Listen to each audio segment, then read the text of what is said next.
said it was an accident. A 10-year-old girl fell from a jungle gym. Tragic, but simple. But her father, Amara Johnson, saw the bruises, heard the whispers, and when he installed a hidden camera inside her coffin, what he discovered shattered everything. Now, with the system ignoring him and danger closing in, Amara dives into a dark world of lies, corrupted funerals, and chilling secrets. How far would you go to uncover the truth about your child's death? Because for Amara, this isn't grief, it's war. It was the kind of mourning that felt wrong from the moment the sun rose. The sky over Eastwood, Georgia, was a pale, uncertain grey, as if even nature couldn't bring itself to shine. Outside, the world went on as usual. Cars passed, birds chirped, lawn sprinklers ticked, but inside the small brick house at the end of Penrose Street, everything was still, too still. Amara Johnson stood motionless in his daughter's bedroom, the soft scent of bubblegum, shampoo and crayons still lingering in the air. The pink bedsheets were still unmade from the last night she slept in them. Her favourite stuffed elephant, Peanut, lay abandoned on the floor, one eye missing, its stitched smile, a cruel contrast to the silence in the room. Princess was gone, 10 years old, bright, lively, full of questions and laughter, his little girl, his only child. The official story: she'd fallen from the jungle gym at school, broke her neck. A tragic accident. Nothing anyone could have done. But something didn't sit right with Amara, not from the start. He remembered the phone call, the shrill ring, the words that didn't make sense. "We're so sorry, Mr. Johnson. There was an incident. She didn't make it." At first, it was shock, then denial, then grief. But somewhere beneath all of that, something darker had begun to stir, a gnawing feeling he couldn't explain, and it only grew stronger at the funeral. They dressed her in white, a delicate dress she'd worn once to church on Easter. Her hair was braided in neat little rows, a small silver tiara nestled above her forehead, just the way she liked it. People wept, they hugged him, they brought casseroles and offered prayers, but Amara wasn't present for any of it. His mind was trapped in a loop, replaying the last morning he saw her alive. She had kissed him on the cheek, laughed about a silly dream, then grabbed her lunchbox and skipped out the door. Gone, just like that. But as he stood over her coffin, something stopped him cold. It was her hands. One of them was clenched into a tight fist. The nails, he hadn't noticed until now, were packed with dirt, and her knuckles bruised. He leaned closer, heart pounding, and noticed more. A shadow beneath her jawline, a faint purple hue on her ribs, partially hidden beneath the dress's lace.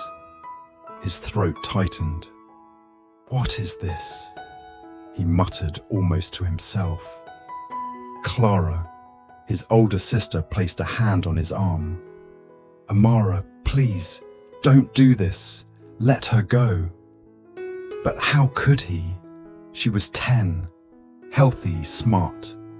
She didn't just fall, she didn't just die. And then there was the funeral staff. Their eyes wouldn't meet his. The funeral director, a pale, fidgety man named Drayton, seemed rushed, as if he couldn't wait to close the casket. Amara watched him closely, noticing how Drayton flinched when he asked simple questions. Who cleaned her body? Why was the service pushed up by a day? Who authorized the closed casket at first? Too many things weren't adding up after the guests left. After the tears dried, and even after Clara whispered again, "You need rest, Amara," he did something no father should have to do. He went back into the funeral parlour after hours. He had pretended to forget his jacket, but what he really had was a plan. Tucked inside his coat pocket was a tiny motion-triggered camera, something he'd once used for security when he thought someone was stealing packages off his porch. Now, he wrapped it in cloth, powered it up, and gently placed it beneath the pillow in Princess's coffin, just in case. Just in case. They came back. Just in case. She wasn't. No, he couldn't think it. But still, his hands trembled as he slid the casket lid shut again. Later that night, the house creaked with emptiness. Princess's photos lined the mantel. Her first day of kindergarten, her messy attempt at baking cookies, her in a ballerina costume spinning in circles. Amara stared at them, hoping they might offer him peace. They didn't. Instead, he sat in the dark with the small monitor in his lap, waiting. The hours ticked by. 11:30 p.m. Nothing. 11:30 p.m. Still nothing. The house was quiet, except for the occasional hum of the fridge. Amara felt his eyelids grow heavy, his grief pressing on him like a weighted blanket, and then midnight. The monitor blinked. At first it was static, then a flicker of movement. Amara sat bolt upright, a scraping sound, barely audible, like nails against wood. He leaned closer. His heart thumped so loudly he was sure it would wake the neighbors. The camera feed showed the inside of the coffin, still silent. But then, movement. Just a flicker. Like something shifting in the shadows. He rubbed his eyes. So, it was real. Another scrape. His breath caught in his throat. What was happening? The day before the funeral, Amara had gone to the school to ask questions. The principal, a rigid woman with tired eyes, had repeated the story like a memorized line. She was playing alone, climbed the jungle gym, slipped. Amara had frowned. Princess doesn't play alone. She always sticks with her friends. The principal had shifted uncomfortably. Well, that day she did. He wasn't convinced. Neither was her teacher, Miss Alvarez, who pulled him aside quietly and said, "Something about that day didn't feel right." Princess looked scared when she came to class that morning. I tried asking, but she just shook her head. Amara had clutched at that thread like a drowning man. He even checked the playground himself, climbed the damn jungle gym, felt the rails, the rust. No blood, no broken pieces, no signs of a fall. And now this, the camera, the scraping, the movement. He rewound the footage, played it back. This time, something new. A sound, soft, a whisper. Impossible to understand, but definitely there. It wasn't the wind, it wasn't static. It was inside the coffin. Amara stared at the screen. Frozen goosebumps covered his arms. His fingers hovered over the pause button. There it was again. Thump. A soft thud, like a hand falling against wood. "No," he whispered, shaking his head. No, no, no. He wanted to believe it was nothing. A glitch, a technical hiccup, but it wasn't. He called Clara, told her everything. She didn't believe him. "You're grieving, Amara," she said gently. "You're seeing what you want to see. Let Princess rest." But he wouldn't. That night, he couldn't sleep. Instead, he opened his laptop and began digging. Into Drayton, the funeral director, into the school's recent incident reports, into missing children cases in nearby counties. What he found sent chills down his spine. Two other girls, both around Princess's age, had died under suspicious circumstances in the last 6 months. One fell into a river, the other was hit by a truck. Both cases ruled as accidents, but like Princess, both had unexplained bruises, both had dirt under their nails, and both had been buried by Drayton. Funeral home. Coincidence? He didn't think so. The pieces were starting to come together, but it wasn't enough. He needed proof. So the next morning, he returned to the funeral home, pretending to ask about the headstone arrangements. But really, he was watching, listening, and he noticed something. A door in the back of the preparation room, locked, marked, private. No one else was allowed near it. Amara memorized the layout, every corridor, every exit. He was going to find out what was behind that door, but first, he needed to check the camera again. That night, the footage showed more. At exactly 12:03 a.m., the coffin trembled, just slightly. Just once, but enough to make the camera shake. And then, a whisper, this time clearer. "Help!" Amara dropped the monitor. His heart pounded like a drum. He scrambled to pick it up, rewound and played it again. There was no mistake. It was Princess's voice. "Help!" Amara's breath caught. He stared into the monitor, fists clenched as a single horrifying question echoed in his mind. What if she's still alive? The days blurred together after the funeral. Time became meaningless. But Amara Johnson had a new ritual now. Every night after the world went quiet, after the neighbors' porch lights dimmed and the sound of distant traffic faded, he would sit in his living room alone, staring at the screen. The footage from the hidden coffin camera played on a loop. He watched it obsessively, not once, not twice, but dozens of times. Every frame, every flicker of light, every sound. Each night brought something new. Another scrape, another whisper. The first whisper still haunted him. The fragile, almost broken voice that had said help. But that wasn't the end. The next night, at exactly 12:06 a.m., the screen shimmered with static. A low hum buzzed through the speakers, followed by a faint, garbled voice. Male, this time. It was hard to make out. He turned the volume up, pressed his ear to the speaker. Then he heard it. "Just get it done. They'll never check." Amara froze. The voice was low, urgent, like a man speaking in a rush, thinking he was alone. A second voice, softer, maybe a woman, murmured something back, unintelligible. Then silence again. It didn't make sense. There should have been no one, no audio, just a lifeless, silent coffin. Yet here it was. Evident sounds, whispers, movement.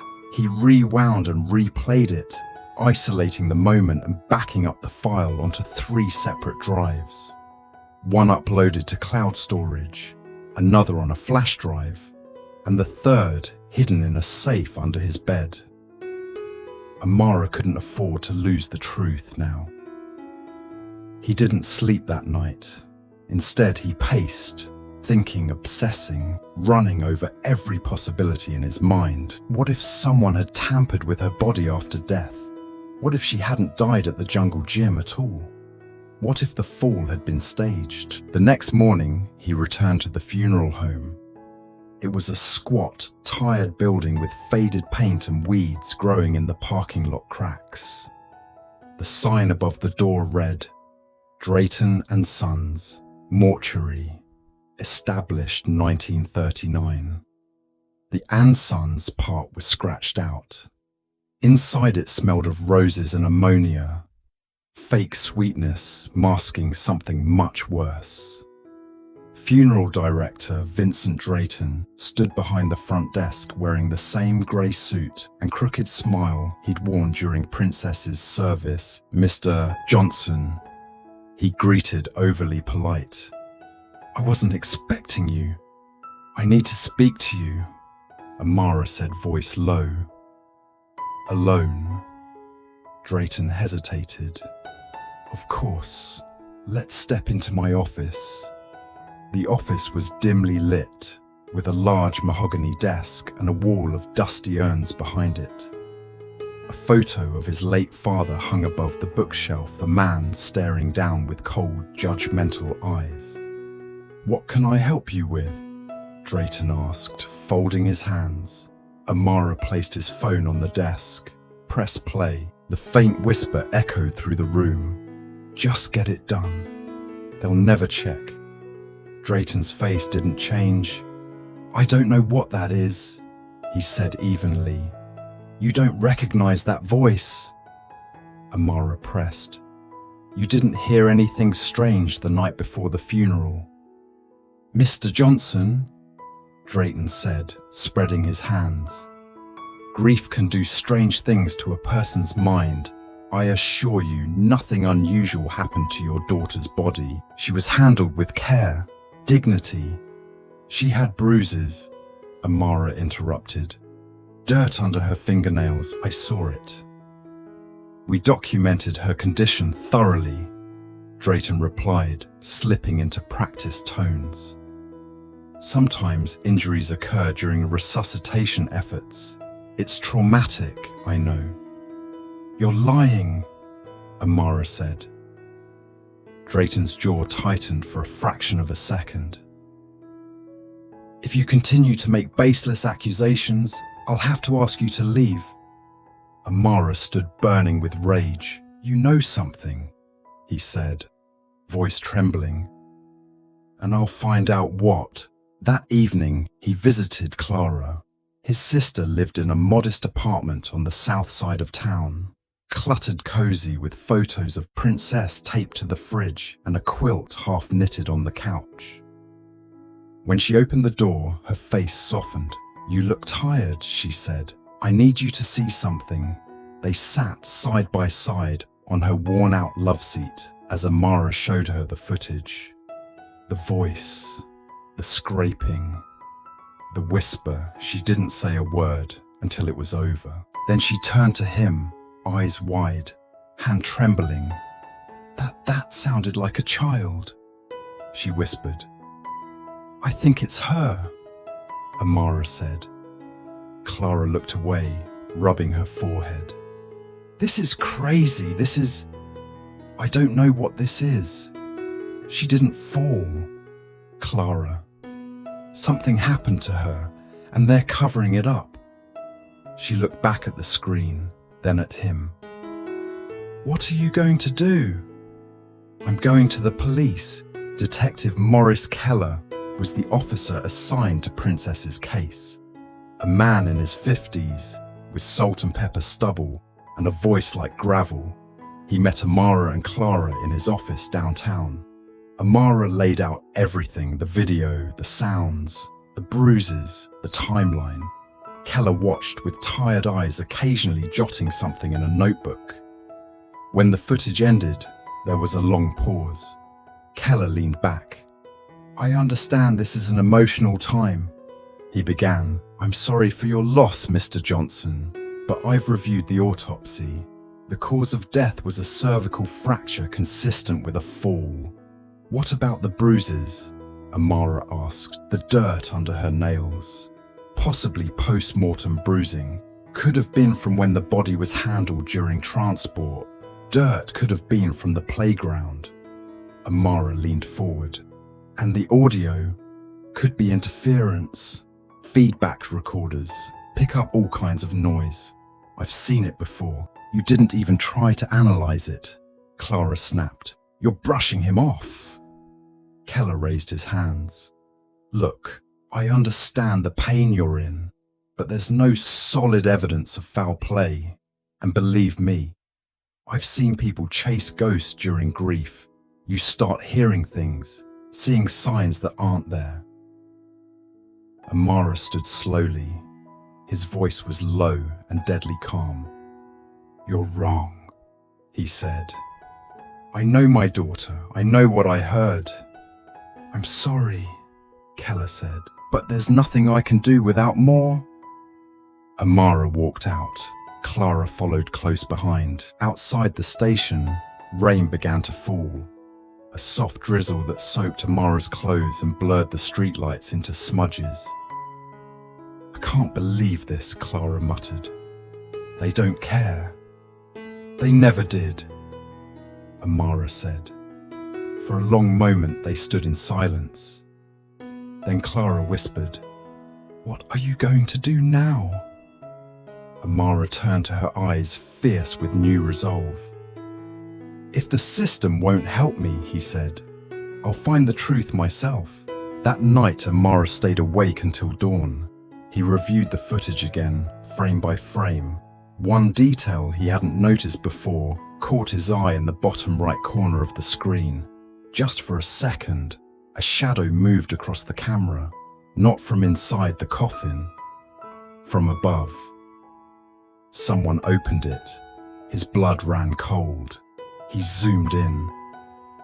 The image was blurry, grainy, but he could make out a gloved hand, a ring on the pinky finger, a surgical glove, pale blue, holding something long and thin, a scalpel. He backed the footage up again, added timestamps and printed screenshots. This wasn't grief, this was proof. He took out a notepad and began writing a plan. Names, locations, the funeral home, the private room he wasn't allowed to enter, the janitor who always seemed to linger near the back exit, the missing children from the neighboring county. Something bigger was happening, and it started with Princess. At 2:34 a.m., Amara returned to the cemetery. He walked among the graves in silence, flashlight in hand, heart pounding in his chest. He stopped at Princess's grave, freshly filled, the soil still soft. He kneeled and placed his hand on the dirt. "I promise you," he whispered, "I will not let them bury the truth." A sudden gust of wind whipped through the trees. Somewhere in the distance, an owl hooted, and beneath his hand he swore. Just for a second, he felt something shift. Amara's journey for justice is just beginning, and someone is watching from the shadows, waiting. The nights had become longer for Amara Johnson. Sleep was now a distant memory, and food tasted like dust in his mouth. Each breath he took felt heavier, thick with grief and betrayal. But beneath that pain, something else burned. Resolve. If no one would listen, then he would make them listen. He sat on his couch, the grainy footage from the hidden Coffin camera frozen on his laptop screen. The timestamp blinked 2:41 a.m. A faint whisper echoed from the speaker. Again, "Just get it done. They'll never check." The words haunted him. He'd memorized them, dissected them, replayed them in his head until they echoed louder than his own thoughts. Someone had done something, and it wasn't just a freak accident. But how could he prove it? That's when Amara remembered her Julia Reyes, an investigative journalist known for chasing shadows no one else dared acknowledge. She'd exposed corruption in city hospitals and uncovered cover-ups in missing persons cases. If anyone would believe him, it would be her. The next morning, Amara sent her the footage and a message. "This isn't just a story. It's my daughter. Please watch it. You'll understand." For hours, silence. Then finally, "We need to talk tonight." Julia Reyes met Amara at a quiet coffee shop downtown. She was in her early 40s, sharp eyes behind wireframe glasses and a recorder always at the ready. No small talk, just business. "I saw the video," she said, sliding her phone across the table. The screen paused on the same timestamp. That sound, I ran it through an audio analysis tool. There's more than one voice. Someone was down there with her, or after. Amara swallowed hard. So I'm not crazy. No, Julia said softly. You're not. She opened her notebook filled with scribbles. That funeral home, Jennings and Whitmore. I did a story on them 5 years ago. Nothing too damning at the time. But I pulled the archives, complaints, lawsuits, whispers that bodies were misplaced, mishandled, even a family that claimed the wrong child was buried. Why didn't anything happen? Julia gave a bitter laugh. Money talks. Evidence gets buried deeper than the dead. Her voice dropped. But I think your footage changes everything. The next day, Julia and Amara visited City Hall for records. Birth certificates, death certificates, cremation logs, anything they could access. Julia pointed out irregularities. Princess's death certificate had been edited. The original had marked unexplained trauma under cause of death, but someone changed it to accidental fall. 3 days later, that's a red flag, Julia muttered. They're covering tracks. Amara's jaw clenched. Why would anyone go through this much trouble for a child? That's when Julia said something that chilled him, because sometimes children see things they're not supposed to see. Later that week, Clara joined them. She'd been silent since watching the footage, afraid to believe what it suggested, but seeing Amara so determined, so broken, yet unyielding, it rekindled something in her.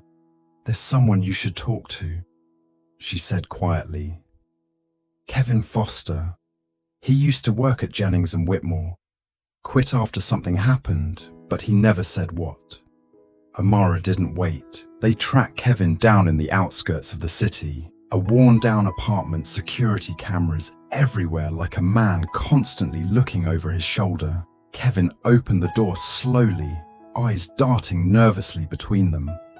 I told Clara, I don't talk about that place anymore, he said, trying to shut the door. Amara blocked it with his foot. Please, my daughter was there. She's dead, and I don't think it was an accident. Something flickers in Kevin's expression, a moment of guilt, recognition, fear. You'd better come inside. Kevin spoke with his back turned, pacing like a man haunted by what he knew. They reuse coffins, he began. That's just the start. Sometimes families can't afford the full service, so they improvise. They clean up one coffin, use it again, switch nameplates. They think no one will check. Julia's pen didn't stop moving. And the bodies? Kevin hesitated. We'd get shipments late at night, sometimes 2-3 bodies at once. If a body came in damaged, they'd alter it to make it presentable. Make up sewn limbs, even switch the bodies if one was too far gone. It was all about image, not truth. Amara's voice cracked. Did they switch my daughter's body? Kevin finally looked him in the eye. I don't know, but if she came in with injuries, they might have covered them, or worse, moved her somewhere else. It wasn't unheard of. There was a boy, once his family said he had a scar on his hand. The body they buried didn't. Amara's stomach twisted. Why are you telling us this now? Kevin sat shaking. Because I saw the footage. I know what those voices mean. You're not crazy. Something happened to your daughter. But don't ask me to go public. I've had visitors. Warnings. If I talk, I disappear. Amara stood slowly. Then I'll talk. I already have. You just confirmed it. Kevin grabbed his arm. "Be careful! You're shaking the wrong cage." Back home, Amara felt the weight of everything pressing down. Grief, anger, fear, but also clarity. He opened the laptop and watched the footage again. The timestamp, the voice, the scraping, then silence. He leaned back, staring at the ceiling. In the quiet, he heard her princess's laughter, light and pure, from a memory too real to ignore. She was with him still, and she was counting on him. Clara placed a hand on his shoulder. "What do we do now?" He didn't hesitate. "We expose it all." The next morning, Julia contacted her editor. "I'm working on something big. It's going to shake this city." Her editor laughed. "Don't they all?" "No," Julia said. "This one might bring bodies back from the grave." As she started compiling documents, testimonies and footage, Julia made sure everything was duplicated on multiple drives in different locations. She knew what she was stepping into, and so did Amara. He made a final backup, sealed the drive in a small fireproof box, and placed it under Princess's old bed, just in case. That night, the rain fell harder than it had in weeks. Thunder rolled across the sky like drums of war. Amara sat in the dark, lit only by the glow of the screen. The footage played again. This time, something was different at 3:13 a.m. The screen flickered, static, then movement. A faint blur in the corner of the frame, a shadow. He leaned in, holding his breath, scrape. Then a whisper closer than before. "Daddy!" Amara froze. The footage jumped. He hit pause. Rewind. Play. Again. "Daddy!" His hands shook. Was it real? A trick of sound? Or something else entirely? He reached for the speaker, turned the volume up. He waited, then he heard it again, not from the screen, but behind him. A laugh. Light. Innocent, familiar. He turned. Nothing. Just shadows and silence. But Amara Johnson knew this wasn't the end. It was only the beginning. As the storm raged outside and shadows danced across the walls, Amara sat still, eyes locked on the screen, heart pounding in his chest. The whisper echoed again. "Daddy!" This time there was no mistaking it. It wasn't in the footage. It was here, in the room. With him, was it real? Was it memory? Or was something trying to reach through from beyond? One thing was certain. Princess was not at peace, and someone somewhere didn't want the truth to come out. Amara leaned forward, eyes burning with purpose. They had buried a child, but the story was just beginning. Thank you so much for watching until the end. We know this story was intense, emotional, and even a little unsettling. But if it kept you on the edge of your seat, then we've done our job. Amara's journey is far from over, and your support means everything as we continue to uncover the truth together. Don't forget to hit that subscribe button so you won't miss the next chapter. And please leave a comment below. What do you think really happened to Princess? We'd love to hear your thoughts. See you in the next part. Stay curious, stay brave.